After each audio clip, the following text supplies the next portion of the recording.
Would you pray with me a moment?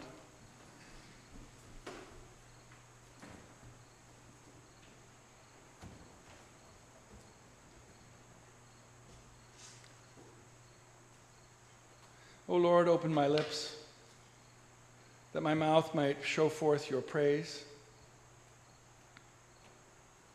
May the words of my mouth and the meditations of our hearts be acceptable in thy sight, O Lord, our strength and our Redeemer. Amen. Oh, now you smile. I'm absolutely delighted to have Abigail here this morning for her baptism. I'm actually delighted just for the sake of being delighted. I'm delighted for her. I'm delighted for Jackie and Eric and all of you who love her. I'm delighted for what she's going to do with her life and all the joy that she's going to bring to so many. But I'm also delighted that she came today because I'm beginning this sermon on hardness of heart, and I think a little child like her is the absolute perfect teaching example because she is the antithesis of hardness of heart, as we all were when we were in her shoes. You know, one of the foundations of Christian theology, of Judeo-Christian theology, is that all of us, and even the people who aren't here, everyone around the world is created in God's image. And I think that theology is most clear in a person like Abigail, in children like Abigail. And so I'd like to share with you some thoughts about what that theology means, because when you think about a child, one of the things you think about is purity. They have no history of being hurt or hurting others. They have no need for forgiveness or reconciliation. And children of all things have a clarity of motivation. They want to be loved. They want to be fed. They want to be comforted. They want to sleep. They're curious and want to learn more. And they want to play.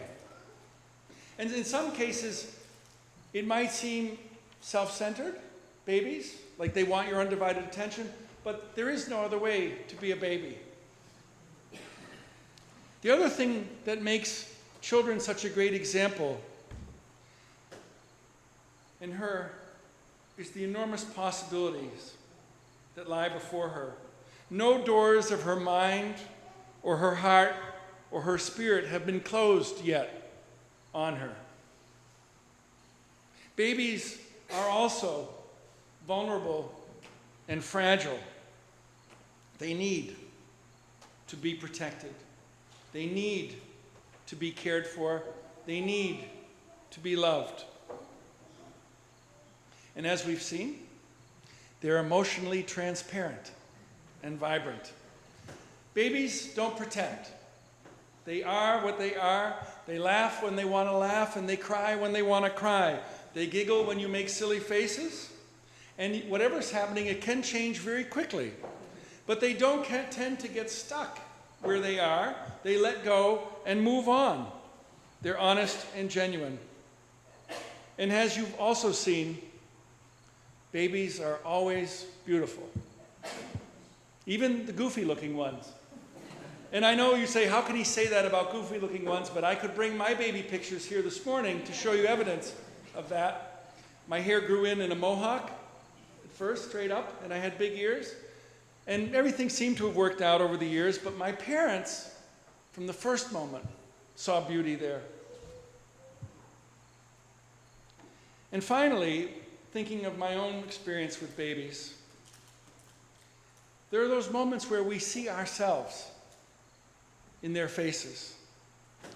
That pure, unlimited possibility, vulnerable, fragile, loving and being loved little person that we used to be. And frankly, that still lives within each of us. So that, my friends, is my theology of being created in the image of God. Now, The prophets bring to our attention that we go off the rails from that image. We go from Abigail to any of us. And I'm not saying that in judgment or blame or shame. I'm just pointing out what I think is a qualitative difference from an infant and a grown-up. We adults develop what the prophets call hardness of heart. And I'd like you to think of it as like a whole body soul callus, a callus that we cover ourselves with. And if any of you have ever had a callus, you know that we get them through wear and tear and repeated use, and that a callus is essentially a thick skin that protects a tenderness underneath. And it hurts getting calluses, and it takes time to get a callus. But the problem with a callus is twofold. First of all, you can't feel delicately through a callus, and then they can come right off and create a huge mess. Now, every adult I've ever known has been pretty heavily calloused. Hardness of heart. Through no fault of our own, life does it to us. Either our parents were struggling to raise us, or our family of origin had some wild ideas about love, or when we went to the mosh pit of school and we wanted to fit in and be accepted, so we had to sort of pretend to be cool in ways that wasn't quite true to who we were. Or we wanted to do well and succeed, and the struggle of competition made us push ourselves further down. Or we dealt with rejection and failure, which all of us do. It's just the general wear and tear of life lived with real people who can be abrasive and abrupt, too hot and too cold, because their lives, like our lives, have hardened their hearts. Now the prophets, we heard Jeremiah and Ezekiel, are these people who are intensely in touch with God. The same way we are intensely in touch with others when we are with a lover, or when we are with our little child. They feel God's pain in the way that when we had a little kid and the kid fell down, it literally hurt us to see that. And that's an enormous insight, these prophets, because they tell us that God is not remote, and God is not unfeeling, and God is not unaffected, but that God suffers. And I hope this is going to change your mind about God, but God is exactly like a little child in all the ideal ways I listed. Pure, unlimited, loving and being loved, vulnerable and fragile, and always beautiful. Now, the thing that causes God to suffer is our hardness of heart. Our hardness of heart towards ourselves. See, God loves us as the precious children we were and still are, and God's heart breaks with what we do to ourselves. And I'm not just talking about when we fall into the traps of addictions or blow up our relationships. But when we don't take care of ourselves by getting enough sleep or playing with our friends like we used to play, or having some joy in our lives, if it's all about work, work, work, work, work. God's heart breaks when we have hardness of heart towards each other. When we fail to see that you too are created in God's image, and we bite and we kick and we punch, or we're mean and dismissive, or just ignore, or also kill and enslave. That breaks God's heart. And finally, God's heart breaks when we have a callous towards God. Any of you who've had children know that moment when you put the child down, or when I was about to pick this child up, and the face just sort of went like Charlie Brownish, like, oh no, my world has just ended. I'm sorry, child, I'm too busy for you right now. That's what the prophets tell God's experience of us ignoring God is like. Because God is not some all-knowing, all-powerful, all-distant, remote old man in a cloud, but a being full of childlike love, whose heart breaks because ours don't.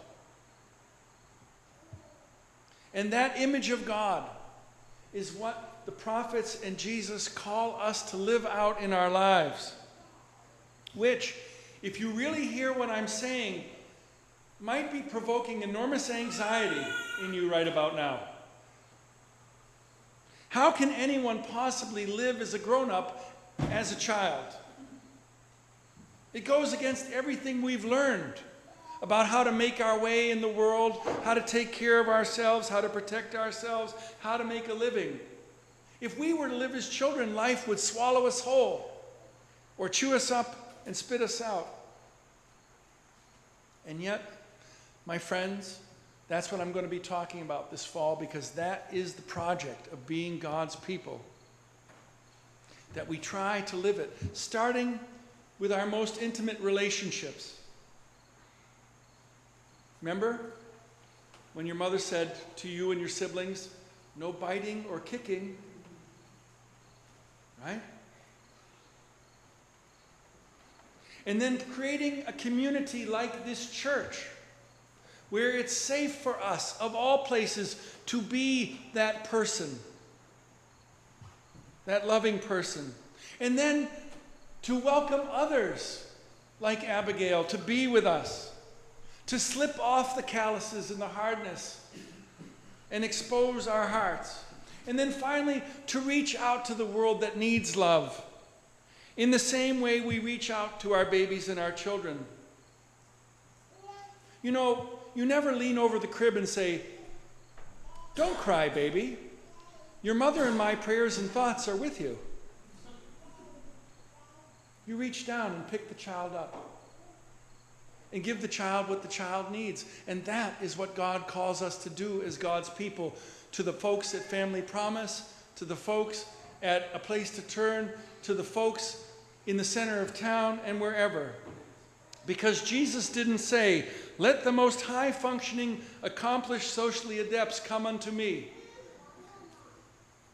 Jesus said, "Let the little children come unto me, for to such belongs the kingdom of God."